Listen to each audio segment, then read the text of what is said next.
All right, look at us. We are live. We're going to see David get on soon, and anyone else, we'll wait for a little bit to get on. But guys, this is awesome.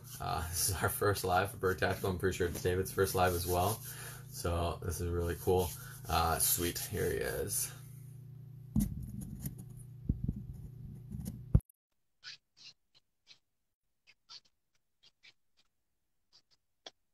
What's up, Ogden? What's going on, bud? What's up, Oh, Bert? man. That beard, though, man. Look at you. Yeah, it's gotten a little chunky. That's awesome, man. I don't think I'm gonna have anything close to that for a few years. That's gonna be great, though. I'll get beer back. There's no feedback or anything, right? No, not at all. Can you hear me good too? Yeah, sounds good. Awesome, awesome. I figured wait a little bit, get people in. Yeah, I've noticed it's like cutting me off a little bit, Yeah, I need to put on a hat for my hat hair. There you go. huh? Awesome. How are you guys doing? I saw there's like some people getting snow. Are you getting any snow? I know you're north, but then a lot of other people in the country. Yeah, the last time we got snow was, I think Monday it was. Okay, gotcha. But it's actually kind of nice out today, 62. I don't see any snow, so that's a good thing. Nice. Well, that's good. How are y'all down there? Where are y'all? Still in Florida? No, I'm in Washington for now for the next little bit. So yeah. Washington. How is it out there? It's not bad. We didn't get any snow or anything. So nothing like that. I think it rained earlier today. So I think it rained like we usually get, which is interesting, you Well, know. Washington gets wet, doesn't it? Yeah, which is funny because I mean, I rarely ever came over here with during my my life or anything like that, and always would hear, oh, rainforest, Washington rainforest. But like Seattle, like it's got Seattle, a huge city and things like that, and like you'd hear a ton of rain and whatnot, but it's more of like a mist. Like like when we were in college in Florida, like if it rained, like it was bad. Yeah, like Like sideways. if it rains, like it'll be like just a little like misty kind of annoying kind of rain at times, except for like the few times it'll get nuts. But yeah. What's up, Yusuf? Oh, what's up, bud? Say something in the chat. All right. Well, Yeah, this is my barber wasn't considered essential. Otherwise, this time of year is normally when I cut all that off. really like completely clean shaven or just like trim all the way to like base layer? Just a really short, thin beard. Okay, gotcha. Yeah, I haven't been babyface since PCC, so. Yeah, yeah. Great. All right. Hey, Yusuf. Well, let's go ahead and get started. If anyone else joins into that, I'll save it and share it for you guys to watch after we get done for 24 hours and anything like that. And then I'm not sure since it's me that started it if David will have that opportunity as well. But if anyone wants to then be able to watch this back after 24 hours, I have a YouTube page. I don't know actually. Do you have a YouTube page, David? Okay.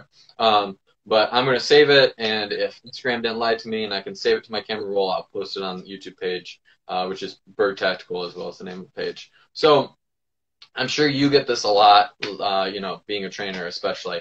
But, with everything going on, with gyms being closed, people not necessarily being able to work out as much, things like that, how much time once you like stop working out, things like that, are you gonna start seeing like as a lot of guys like to call gains? They start losing your gains, start seeing that loss of gains, things like Yeah, I mean, atrophy happens as soon as you stop lifting. So, atrophy, for those of you who don't know, is the opposite of hypertrophy.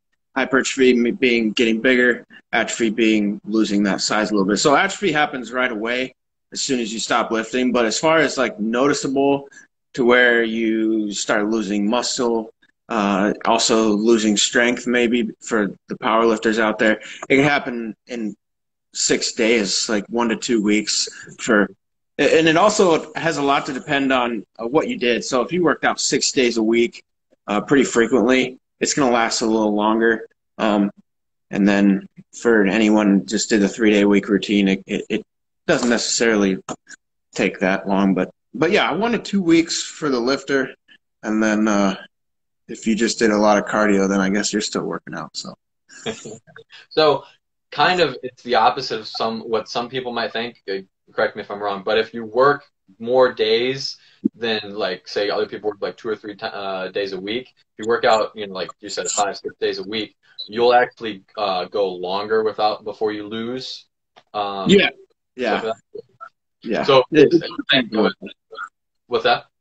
Yeah, it tends to work like that, but it doesn't, not like a huge notable difference in the time between the different styles, but yeah, it does happen like that. Okay. So really, the guys that usually are caring a lot about this, working out the 5, 6 days a week, they have, the one rest day or something, they get right back into it, and they're worried now, like, I work out 6 days a week, I'm missing it, whatever. They actually don't have as high a risk as they would think necessarily. Right, it lasts longer. Yeah, the more muscle mass you have, obviously, the if you work out to this point and you stop working out, you're only going to fall to this point, kind of thing. If you work out here, then you're going to fall further, kind of thing. Okay. So, and I thought about this after we started. Just for anybody that doesn't know David, I know obviously people that are on here, your followers probably know you, but you're a certified personal trainer through the National Academy of Sports Medicine. And of course, it was no surprise to me, we knew each other during college, no surprise once you graduated to become a trainer, and now you're a manager at a gym and things like that, which is awesome. It didn't surprise me at all. This is basically a little intro and a little bio for David for you guys to know why I'm asking him questions and he has the knowledge to answer these and things like that. So a lot of people, gyms are closed, they're still like, I want to work out, and maybe they're doing, stuff at home, they're doing push-ups, they're doing sit-ups, things like that. But, body weight exercises, besides kind of like the basic body weight exercises all of us know, the push-ups, the sit-ups, the squats, things like that. What are other body weight exercises that we could do, or is there any need to do any other more besides just the basic push-ups, sit-ups, things like that? Yeah. So again, this falls back on goals. So everything we're going to be talking about, I imagine, revolves around specificity, the law of specificity. So for the person who's just going to the gym to lose weight or maintain weight or improve cardiovascular endurance, body weight stuff and running when you can is just going to work just fine. But as far as the lifter goes, so I consider a lifter like anyone who is like into power stuff or into like the bodybuilding aspect of stuff, strength training. Anyone who's in that realm, you really, unless you have a $5,000 gym in your garage, you're not gonna. I'm gonna turn this on silent. Did you hear that vibration? Yeah. Okay. So anyway, those guys, including myself, really all we can do and should do is that kind of stuff, like body weight stuff. And for those people who want to lose weight and improve cardiovascular endurance, the high intensity interval training you can still do. Anything getting off the ground, so picking up your knees if you're in that obese to morbidly obese range, or just jumping if you're not in that range, and just anything high intensity. There's a plethora of workouts I could tell you right off the bat. Anything from mountain climbers to planks to plank crunches, like all kinds of crazy stuff that you can just Google and you'd have a list of 50 in about 3 seconds. But as far as like getting into the different goals, so lose weight versus get big, get strong, really the best thing those guys can do who want to get big and get strong is just to do the push-ups to keep the elbows and the joints moving well, and so they don't seize up, and like do the crunches and the stuff to keep the range of motion going, so that when you do start back, obviously there will be a slight dip, but it won't be as bad because you will have kept using your joints. That's the biggest issue in that realm. Gotcha. Okay.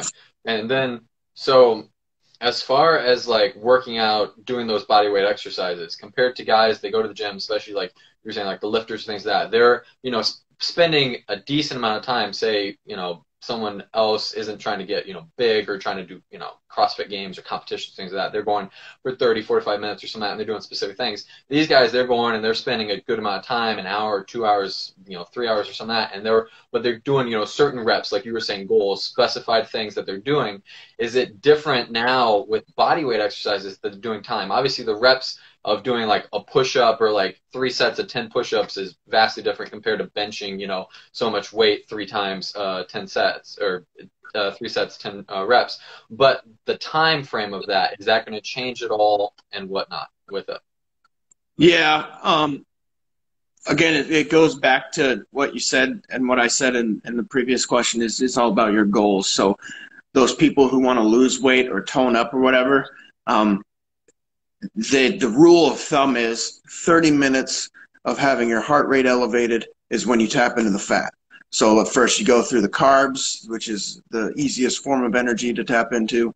And eventually, which is the 30-minute mark, you tap into the fat. So they need to not change that and go 30 minutes minimum. 30 minutes to 45 minutes is really all you need to accomplish a good fat-burning workout. Now, for the lifters, as you kind of directed the question towards, this is tricky because, again, it's the law of specificity. If I want to get a heavy bench, a heavy squat, or build my chest, build my arms, I have to do weight-specific exercises for that, as in like resistance style. So if I don't have access to that kind of stuff, we're focusing now on keeping the joints mobile, as I said before, and that really, you only need to do it for 20 minutes maybe. Really? Yeah, 20 minutes is really all you need because, again, if you're trying to get big, you don't want to burn a crazy amount of calories, right? You want to keep some calories in reserve. So you want to kind of stay away from that 30-minute mark if you're not doing any direct resistance training to tear down the muscle. So a good 20 minutes, even 15 to 20 minutes. I've been doing about 20 minutes, just the basic push-ups. And I've been actually focused on a lot of mobility type exercises, a lot of pinpointed stretching on the different muscle groups. But yeah, that's about all you can do without, again, a $5,000 gym in your garage. Yeah, right.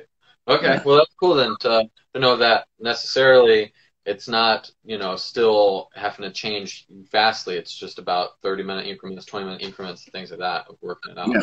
That's cool. So you're mentioning these $5,000 gyms or things like that. Say someone comes to you and they're like, hey, man, the gyms are closed, things like that. I want to have a home gym now. I like the body weight exercises, but I want to kind of have some extra tools, things like that. What should I buy? I've got $50, $100. What should I buy for my home gym? 50 to $100. Your best bet is probably a good set of bands. Bands rated from super light to super heavy. And then really at that point, all you need is a door or a door frame. I've seen a lot of funny videos, though, of people trying to shut the band in the top of the door and it ends up smacking them in the throat or something. And I would recommend against stuff like that unless the band is specifically designed with the J hook on the end. But yeah, 50 to $100, you're only probably going to be able to get a good set of bands. And even that's resistance. So that's what you need. Okay. So bands, which, I think when I was growing up, I saw more people using them to like stretch, not really necessarily work out. But so the band's something very simple that can be used actually to work out and not necessarily like stretching or things like that. Yeah. So when I was a trainer full time, again, I'm a manager now, but my clients, pretty much every workout they came and saw me, there was something in the workout with bands because it's a continuous resistance. The more motion you go and the more range of motion you go, the harder it gets. So yeah, physical therapists use a lot of bands and stuff. But yeah, there's a lot of things you can do with a set of bands. You got a handle on each end, put it on your foot and curl, or lay down, tighten it up under your back and press. There's a lot of things you can do with bands. Okay. Now say someone else, say they have a little bit more money. Say they're like, hey, I got like $250. Like what should I buy with that? At that point, you're able to get a little more. Obviously, I would probably say stick with the bands, but also pick up some kettlebells. Um, Kettlebells are some of the most underrated. I think nowadays it's starting to pick up in popularity, but they're some of the most underrated pieces of equipment in the gym, usually with, especially with lifters, because they don't see the benefit of them. But you're not gonna pull 500 pounds off the ground if your grip isn't good, and kettlebells are perfect for that. So, but yeah, I would say a couple good kettlebells, 20, 25 pound, because with that you can do anything. Anything, pretty much anything you can do with a dumbbell, you can do with a kettlebell. Okay, gotcha. So, and you would say kettlebell necessarily over a dumbbell or barbell, something like Yeah, yeah, for sure. Because with dumbbells, you can't really get as much high intensity stuff. For instance, if I wanted to get a high intense workout, you can't really do that with dumbbells as much. But with a kettlebell, I can sit there and do kettlebell swings for 5-10 minutes and burn myself to the ground. I could do single arm swings alternating at the top. I could do farmer's walks, heavy, holding the kettlebell, maybe holding something else up here while I hold the kettlebell. There's so many things you could do comfortably with a kettlebell over a dumbbell. It's just the versatility is better. that. Awesome. Okay. Now, someone else, say they've got like $500. What are you telling them to get? At Assuming that still point, and kettlebell, right? Or what yeah, else, man? at that point, I would recommend that you go away from the bands and get sometimes you can find a good pair of adjustable dumbbells. I don't know if you've heard those or seen those, but Yeah. a lot of them have a little key that you can adjust to certain weights. And at that point, I would get the adjustable dumbbells with the kettlebells.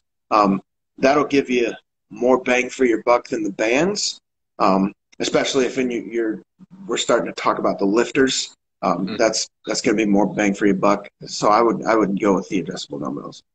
So then maybe not get the resistance bands for someone that's got $500. Go with the kettlebells and the adjustable, and not necessarily that. Right, exactly. Okay, cool. Um, then if someone instead's asking you, and I think you kind of answer this with the lower budget, but instead someone's just like, hey, because everyone wants the end all be all item. Hey, what's one item? What's one item I should get? And you kind of said resistance bands, I'm assuming. Yeah, so this is one of those things where I would look at the person and say, how bad do you want it? Because if you could only get one thing, um, I would definitely go with the kettlebells. Okay. They're just so versatile. You can do pretty much anything you can do with a dumbbell. Anything from, and also it doubles as kind of a low center of gravity. So there's a little bit of a strange resistance in there, like a band. But if you could get one thing, I'd look at you and say, you have to invest in your body. So if you only have $50, $20, bite the bullet, get a couple sets of kettlebells. If you could only get one thing, it would definitely be a kettlebell. There's just so much you can do with them. Lifter, all the way to person who wants to lose 50 pounds. Yeah. Okay. Sweet.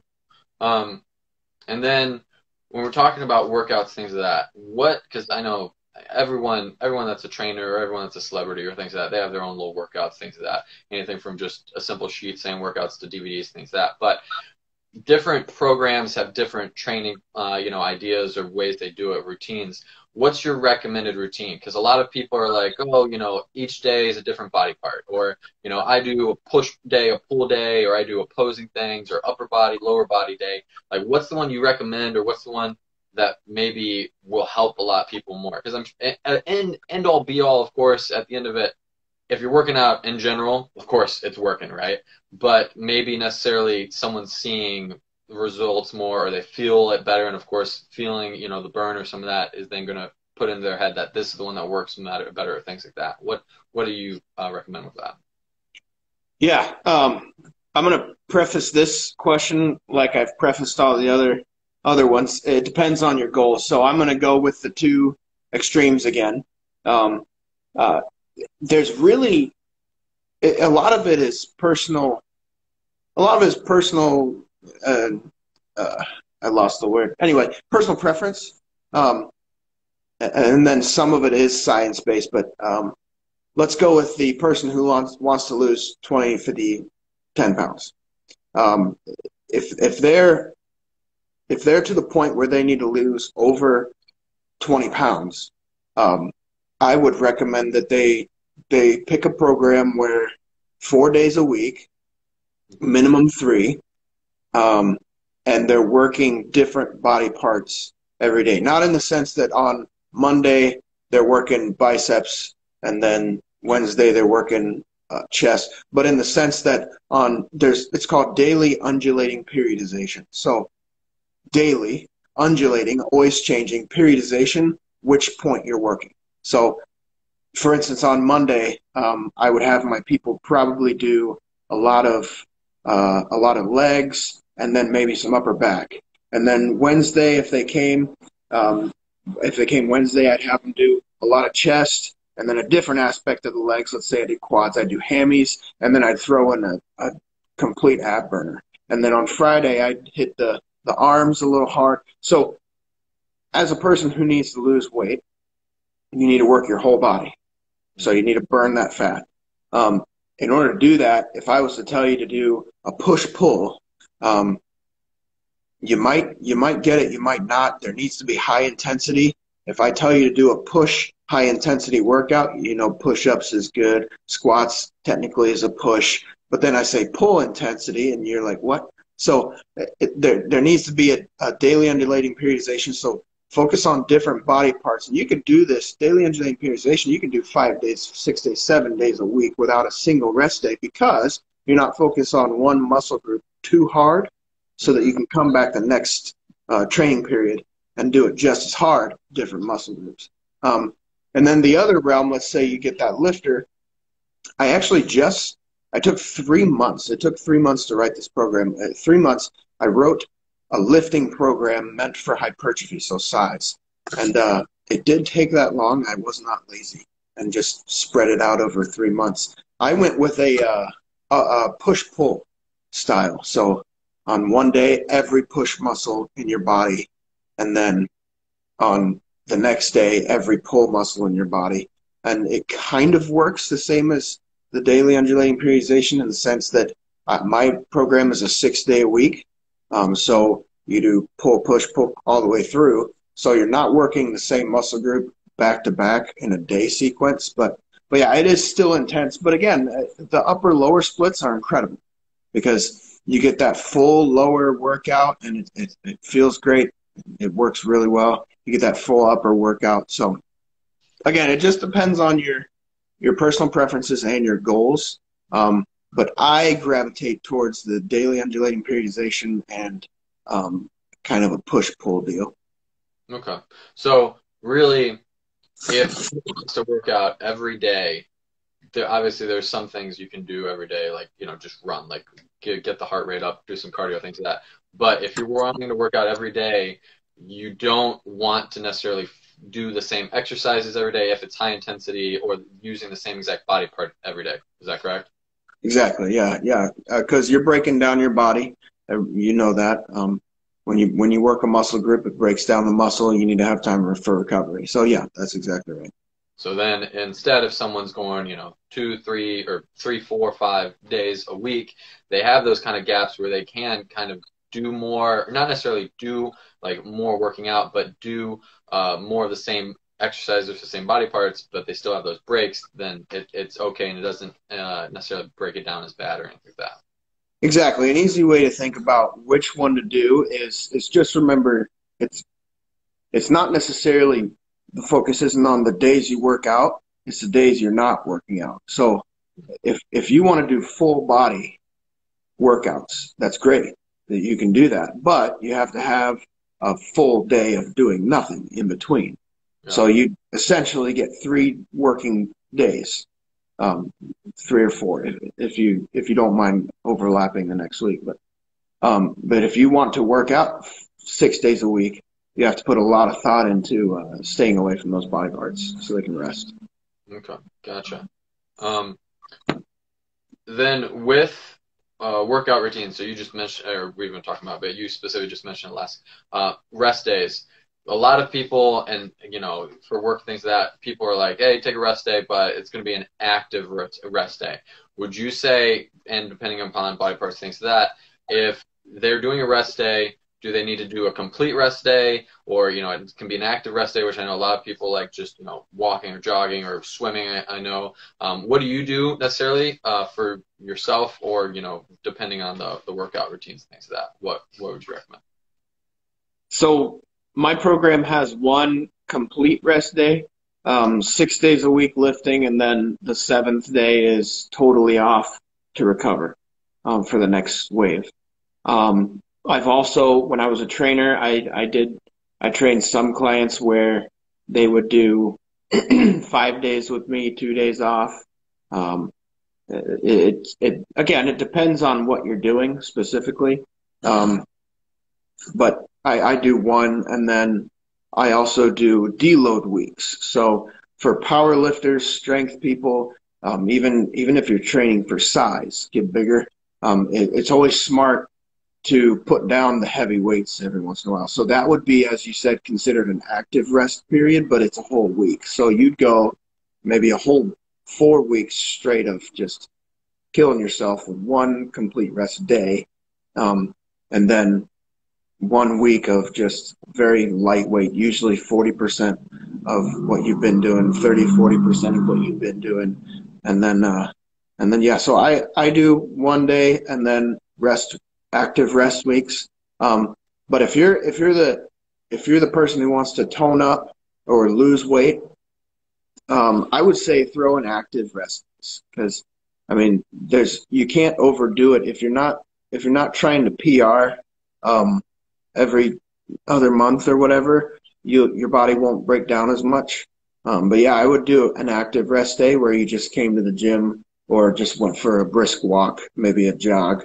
Like you said, swimming is amazing exercise. So yeah, that would be my recommendation for anyone wanting to lose weight. Sweet. And then with you know, with working out, I think a lot of people understand this and they know this, but some people, it just kind of just goes right over their head. They don't even think about it. They think more about the working out. What is nutrition for you? How does it really play into, you know, with your workout routines, and really trying to either, you know, for the person that's trying to lose weight, the person that's trying to, you know, gain muscle or just stay fit, things like that? Yeah, so I'm not a nutritionist, so I have to preface by saying I'm not giving you advice. But anyway, yeah, nutrition plays hugely in my routine, but everybody's.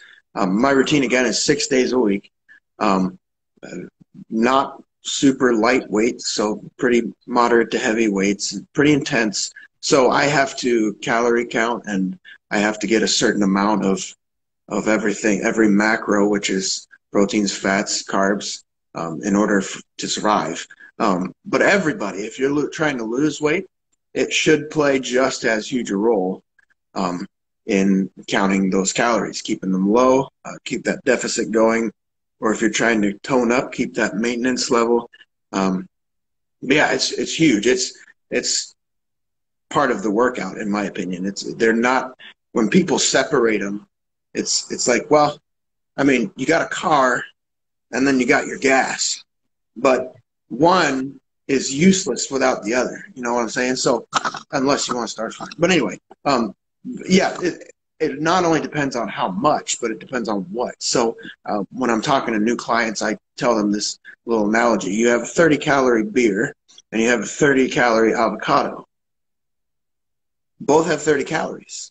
All right. Yeah. You look at carbs, the carbs are even similar, but it's the type of carbs, it's the type of calories, it's the type of fats. So it's not only how much, but what kind. Are they empty calories? Are they calories that's going to be processed and turned into healthy energy? Is it just going to go in and turn into your fat storage right away? So yeah, it plays a huge role. Huge role.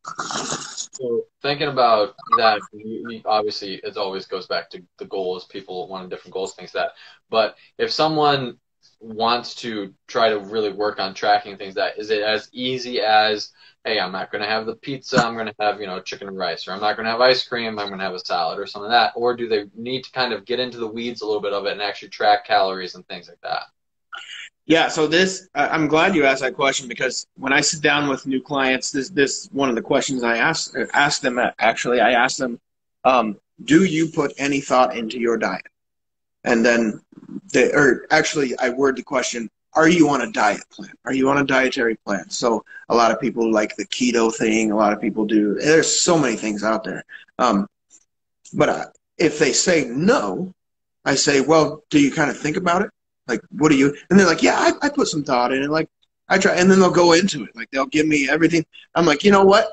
You don't have a plan, but you put thought into it. So there's at first when you if you're new and you've been wanting to do it for a long time, just jump in, work out for a month, and your body is going to want healthier things. Like when I started taking my fitness extremely seriously back in January of 20, I guess it would have been 2019. I mean, I've been into fitness my whole life since I was 12, but I didn't take it seriously with the food, the planning until January. Well, I started working out and I was drinking Mountain Dew out the wazoo. Like I I could have put in a water fountain and just drained it in or fueled it into a big tank of Mountain Dew. That was me every day. But I got healthier and I started working out and my body wanted healthier things. It didn't want that anymore. So I tell people, get in the gym, work out hard for a month and you're going to feel what you need to do. That is when you need to start looking into it. Gotcha. You mentioned keto, so we actually have someone. Do you recommend keto? I know you're not a nutritionist, but I'm not a nutritionist. I can't advise you to do anything, but I can tell you what I've seen. So I was a trainer. I've been in that training realm for over a year now, and I've seen a lot of success stories. I've also seen a lot of failures. I've seen a lot of people try keto. Keto's hard. Um, you have to get your body into a state of ketosis. And in order to do that, you have to accomplish everything right. So you have to hit those fats, stay away from those carbs, and just get your body into ketosis. Very few people do that correctly. Everyone says they're on keto, but if I took that group and really pinpointed who was really in ketosis, it would probably be like a third. So it's first of all, it's hard to get into ketosis, but if you do, it works. I've seen it. One of my clients did keto, and in a matter of 18 days, he lost about the same amount of weight, 18 roughly 18 pounds, and it was incredible to watch the fat fall off. Now, I wouldn't recommend it longer than a month because keto is super hard on your liver. Um, I also ketoacidosis is a thing. Look it up. It's about the amount of acid in your brain, so it could hurt your brain. But keto is hard. It works. Don't do it longer than 30 days. Would be my recommendation. I've seen it work if you can do it right. okay. So really, like you said, you've seen success stories, you've seen, failure stories. It's not necessarily hit or miss. It's more of if you're going to do it, you have to do it. Like you have to do it perfectly, or Yeah, 100%, I should say, so that then you can actually see the progress and the benefit from it. exactly. There's no such thing as a cheat meal during keto because the second you cheat, ketosis disappears, and then you're out of keto and you have to get back into it. So again, yeah, if you do it right, do it. I watched my client stay on it for 30 days, lose a lot of fat mass. He got off of it onto the regular balancing the macros diet, gained a lot of muscle. Yeah, I've seen it work. Yeah, exactly right. Mentioned cheat meals, which was going to be my next question. This is perfect. Not keto, but just other people, regular routines, workouts, things like that. Do you see any benefit? Obviously, people are going to be happy, hey, I get ice cream or something candy bar.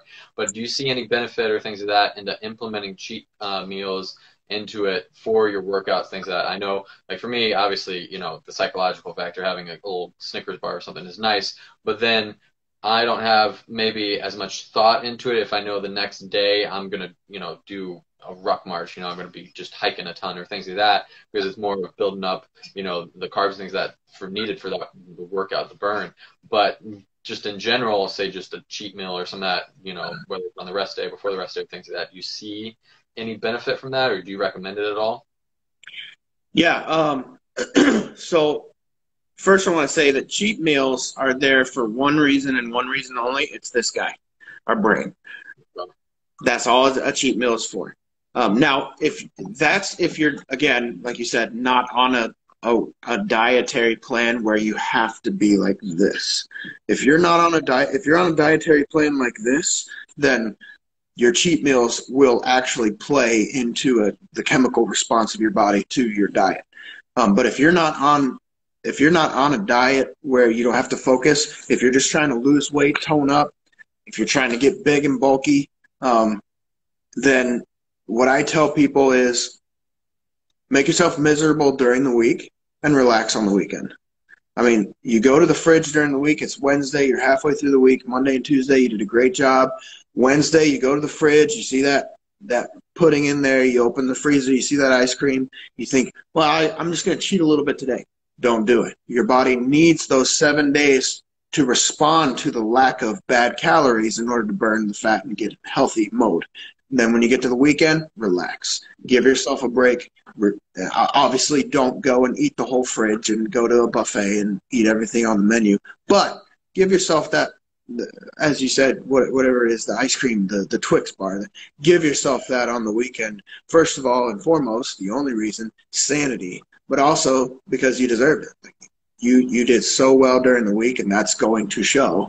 Relax on the weekend a little bit. That's what I tell people, and it works. I've seen it. So kind of like with everything in moderation still. Like, yeah, exactly. And as Yusuf just said in the chat, for sanity. That's exactly. I've seen people go nuts over diets. It's hard. Especially for, ordinary people, we can't do as much things that, like, you guys will see like someone that works out a ton, like The Rock or something, Dwayne Johnson, and he's just killing it. And his cheat meal, obviously, his caloric intake, how many calories he's taking, first of all, is nuts. But then his cheat meal can be, a bowl of ice cream and like pie and cake and brownies and all that stuff, because he's got to take all those calories in to begin with. So, exactly. Moderation, right? Exactly.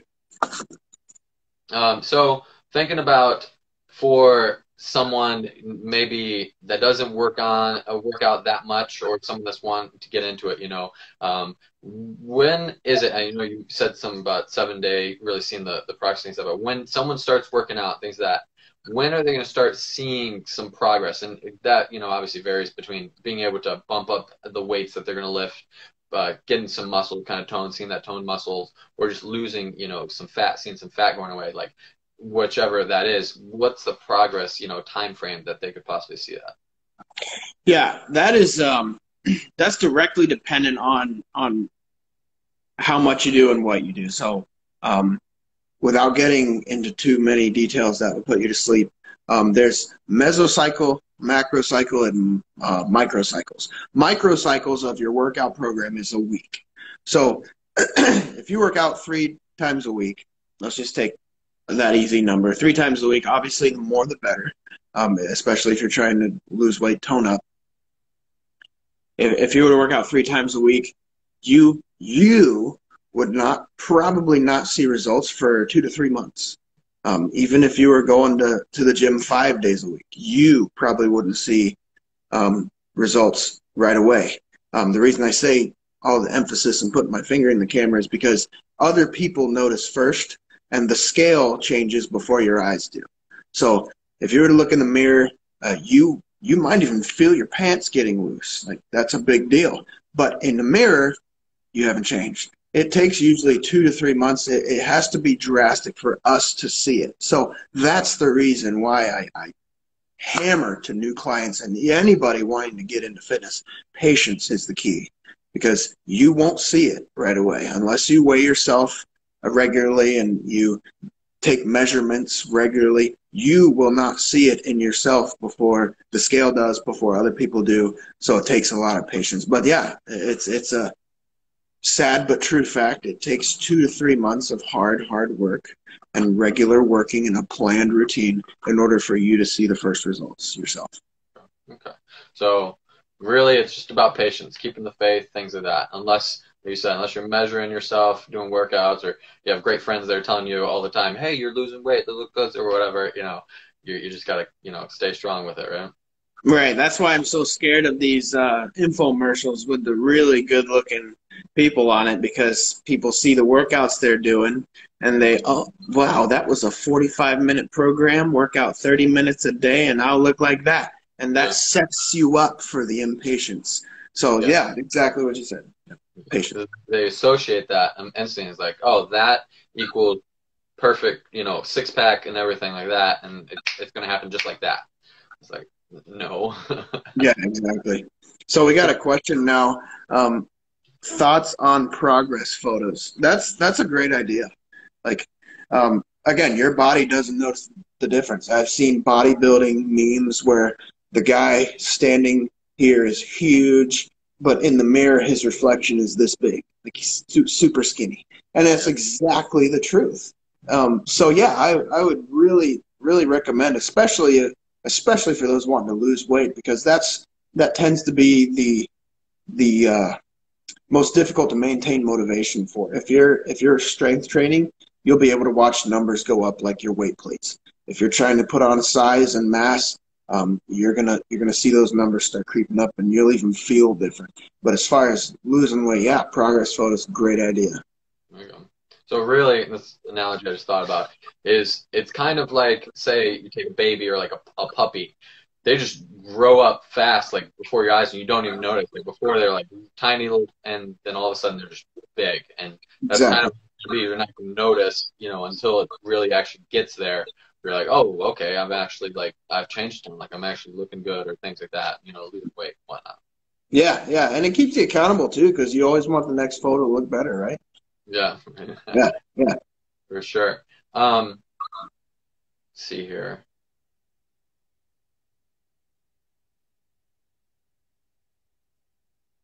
So this is perfect. Talking about that.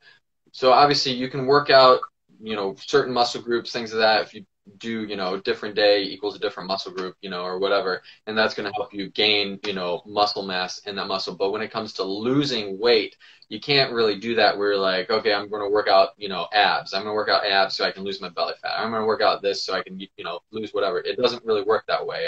You've mentioned a little bit before, but you expound on that more. Yeah, it does not work that way. You are correct. Muscle, you can focus on the muscle growth, but as far as the loss, you can't focus on that at all. You cannot tell your body to lose this tire around your stomach before your kind of cheeks will trim down in your neck. Um, Mhm. your body picks where it comes from, and that's all genetic, believe it or not. But yeah, you can't pick that. A lot of the biggest mistake I see in the gym is these people that come in and they crank out the ab workouts, and they got a gut the size of Santa Claus, like they're huge, and they crank out the ab workouts, and all that's going to do is, you've heard of there's a lot of jokes about, oh, I have abs, they're insulated. Oh, I have abs, I've got a six pack, it's just in the cooler right now, kind of thing. Um, and that's exactly true. Like if you work your abs just like your bicep, if you work your bicep directly, your bicep gets bigger. If you work your ab muscles, your abs are going to get bigger. But what's going to happen? It's going to push that fat further out. You're going to look bloated and kind of not nice. So you have to do the high intensity stuff. You have to get that heart rate up, start burning the fat. You have to tap into that 30-minute workout of an elevated heart rate in order to burn fat. And your body picks where it does it first. But you just have to keep going. Wow. So really, if someone's trying to lose, specifically say their belly or some that, and they do ab workout, ab workout, ab workout, it actually can be not necessarily counterintuitive, but it can be the reverse of what they're wanting to see. Of instead of losing that belly, it actually can get bigger because they're getting better ab muscles or things like Exactly. Their belt's going to get tighter and tighter and tighter. Their shirts are going to get smaller, and they have no idea. But that. you have to work out. You have to work out the whole body. And by the way, muscle is directly related to your metabolism. So your metabolism is how many calories you burn in a day. So for me in particular, mine, I believe, if I remember correctly, is around, I want to say 1,600 was the last time I thought it is. That's what I burn in a day just by doing nothing. If I was to lay in bed all day, I'd burn 1,600 calories. Just like you leave your car running in the parking lot, it burns fuel. Your body burns fuel if it's doing nothing. So in order to boost metabolism, metabolism is the calories you burn without working hard. In order to boost your metabolism, you have to put on muscle mass. So the more muscle you have, the higher that number goes. A lot of people don't know that either. If I was to get on a treadmill and run all day, I'd burn fat real quick. I mean, it would just fall off. But then I take a week off, or a pandemic happens and I can't go to the gym anymore. And what happens? All that weight comes back. Why? Because all I did was cardio. I didn't put on any muscle. Muscle equals metabolism. Your metabolism burns calories without you trying. So if I put on a lot of muscle mass and then something like this happens, I'm not going to fall off the horse as far as if I didn't.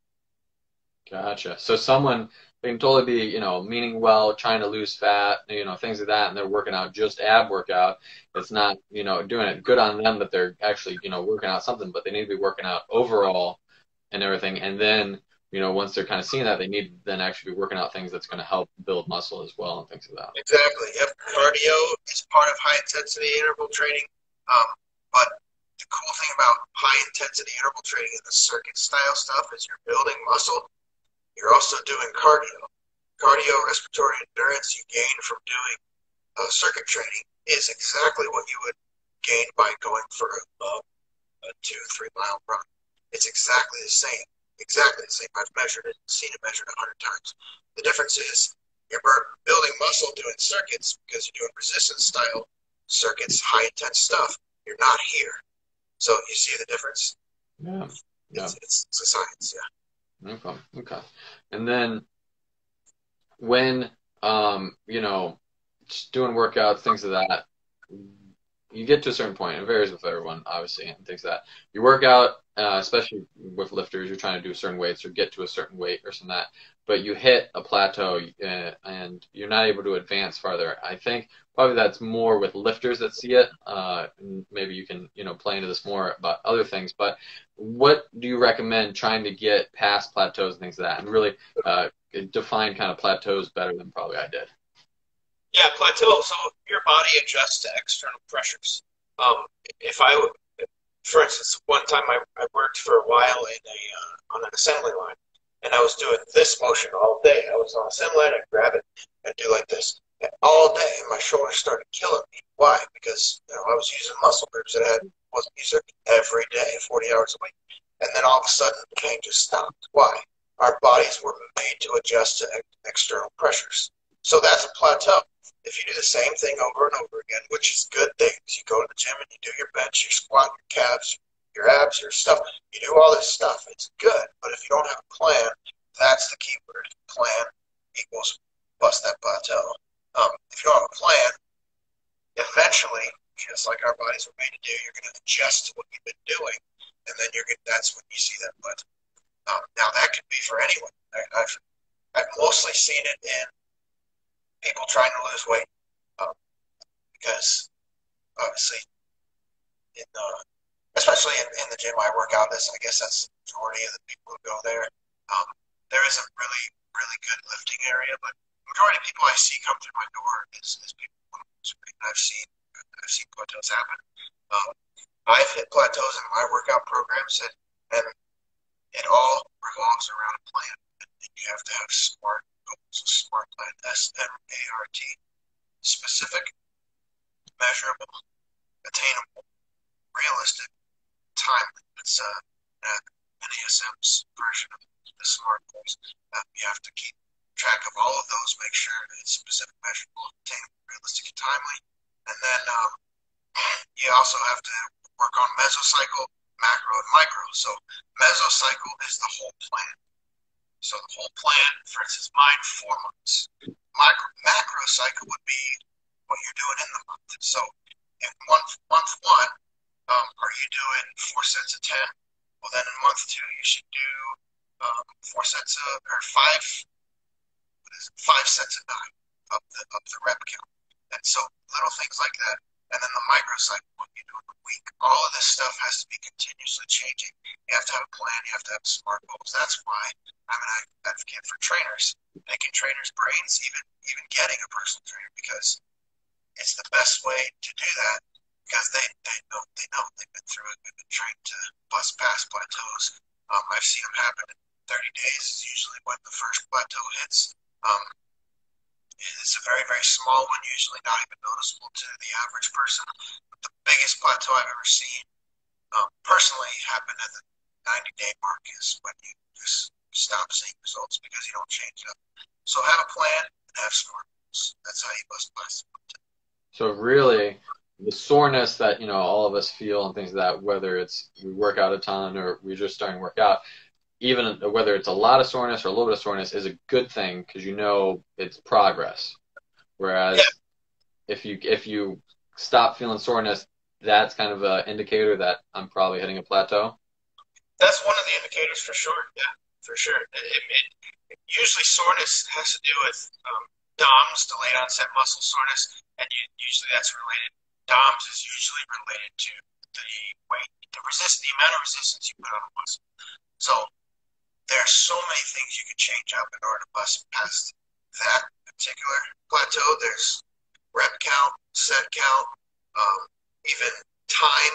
So how fast you do the workout versus how slow you do the workout. So like a curl, you can do a 3-second up, 3-second down. And then even intensity, obviously there's circuits. You can go from one to the next. You can do one first and then go to so there's a ton of ways, but that is one of the first indicators is you stop getting that soreness. Another indicator for the lifter would be the weight stop going up. That was my first notable plateau is I could not get past a 240-pound squat. So I did what I knew about plateaus, implemented it, busted way past that.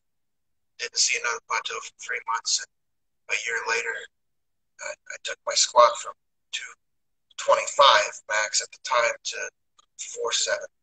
So you just have to know. Well, I think whether it's, trying to, get higher numbers because you're actually lifting or just, trying to lose weight or just trying to stay fit or things like that, or even, what a lot of people don't think about playing, just trying to be healthy, trying to feel healthy, and everything in the head.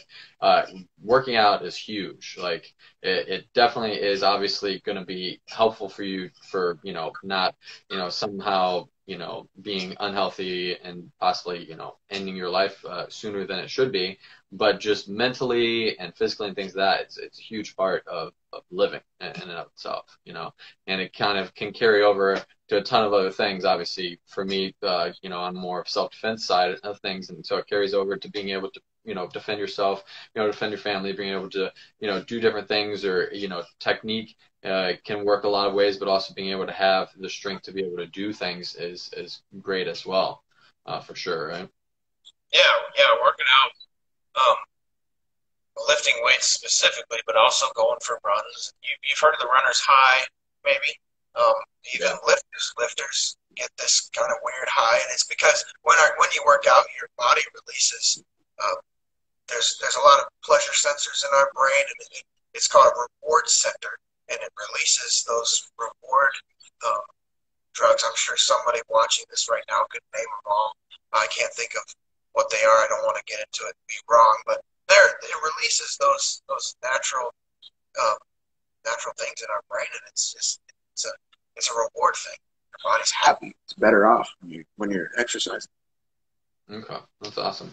Well, we almost are going an hour. I didn't think we'd even be going that long. This has been awesome. I don't know if you have any question or anything you thought about. This exhausted my list of things I thought about for today, and really thinking about fitness, things like that. I'm sure also maybe we can get some questions from the viewers or anything like that before we end. Well, Yusuf just said dopamine. Yep, that's one of them. Yep, that's certainly one of them. One of them that's released naturally. But yeah, I don't. That was pretty thorough. Yeah, I'm sure a lot of people are wondering a lot of the things you just asked out there. I mean, because people who went to the gym and did things with a trainer, or maybe did things on their own with equipment that they could see. They didn't have to think about it. Now have to, put a little more work into it. So they're like, wait, what about this? What about this? So yeah, your questions were pretty all encompassing. It was a good time. I had a good time. I think Jedi Knight, you got any more questions? it's a huge thing, I think, when, for anybody, when they grow up, like when we're younger, whether it's, just running, being kids outside, playing things that or playing sports, different things like that, is, we maybe don't think about it and the aftermath of it's just getting that heart rate up, getting the workout. So we're able to, throw down a ton of food as kids, things like that, and it doesn't affect us that much if we're doing all these things. But then when we get older, just because, people get into college, they study things, they get careers, things like that, they're not, playing sports or doing different things, which would equal working out, equal, staying fit or just being able to lose weight. A lot of times people are like, well, what should I do working out? And instead it's just like, look at kind of doing the things you did as a kid maybe, or look at things of actually doing works out and things like that. Growing up when I was younger, I was doing basketball and I was doing fencing and I was doing all this random stuff and did a little CrossFit and things like that. And it was making me run, but it was just doing a lot of other things. And I would be able to throw down tons of food. But now, obviously, getting away from sports things that and having to specifically have that plan, as you're saying, having those goals is huge. Being able to, do what you want to do. Yeah. I would agree with that. That's a lot of people. Pretty much what I heard you say was they overthink it. It's just a matter of getting out and doing it. As a kid, we got exercise and didn't even think about it. So, yeah, I would totally agree with that sentiment. Yep. Yeah. What is your favorite at-home workout during quarantine? What is your favorite at-home routine for quarantine? At-home routine favorite would be Netflix and Oreos. But as far as a workout goes, right now, again, I'm a lifter, so I'm not too worried about getting that 30-minute fat burn in. So right now, what I've been doing is I got a little pull-up bar. I've been doing little pull-ups, doing the push-ups, doing the crunches, doing some lunges, even some jumping lunges, and again, a lot of mobility stuff for my shoulders. But yeah, I'm just trying to keep the joints loose and the muscles. Remind the muscles who's boss still, But yeah, a lot of Netflix and Oreos. Well, that's good. I'm sure the pull-ups you're doing, if you're doing one of those, the ones you mount on like the door frame, hopefully you're mounting it good and you're not going to be one of those quarantine fails, right? Yeah, I'm trying to do kip-ups. No, I'm just kidding. No, yeah, I'm trying not to become a viral video. Do we have another question? I can't see it anymore. I think Yusuf wanting to know how to grow that beard, though. How to grow that beard? Onions. I don't know. I just German roots, man. Yeah, right. Well, this has been awesome, man. If anyone wants to get a hold of you, I know we went to college together, so I know you're into more than just, fitness things that I know you're into a lot of the stuff that I'm into as well, and especially growing up things that you did martial arts and everything as well. You're black belt and whatnot. But if anyone wants to contact you, whether it's any, general questions at all, how to grow the beard, or actual fitness things and whatnot, how can they contact you, or can they go for you for training, or, show up at your gym or some of that? What can they do to get in touch with you? Yeah, I mean, anybody on social media can reach out. Just slide into my DMs. I reply pretty regularly to people's questions in that area. But yeah, I'll talk to you about anything. My thing is called David Wilson Fitness, but I'm into Taekwondo, 3rd degree black belt. Been in it for 10 years, and I'll talk to you about that. And I like shooting as well. And I don't have it down to a science, obviously. I do put thought into it, but I don't have it down to a science like you. But I do enjoy that kind of stuff. I'll be able to tell you. People, you probably get this question like every other day, but people sometimes come to me and like, oh, you have a couple guns. I'm like, I have a couple. And they're like, oh, what gun should I get? And I'm just like, all right, how long do you have? So yeah, I mean, anyone wants to get in touch with me, slide in the DMs. I'll get back to you pretty quick, and then I'll send anyone with tactics questions to you. I don't know about tactics, but yeah, definitely appreciate you, David, hopping on with me. I know I was super short notice actually hitting you up about this, and appreciate everyone watching here and things like that. Just for everything, I know maybe we'll get to do some more of these for sure, but this has been awesome. We'll make sure to save it so that it can be on here for 24 hours. And like I said, if you want to reference it in the future, things like that, or just be able to look at David's beard some more. If you don't want to necessarily stalk his social media account, it'll be on my YouTube page, Bird Tactical YouTube page. All right, man. It's been fun. Thanks for the invite. Yeah. Take care. All right. We'll see you.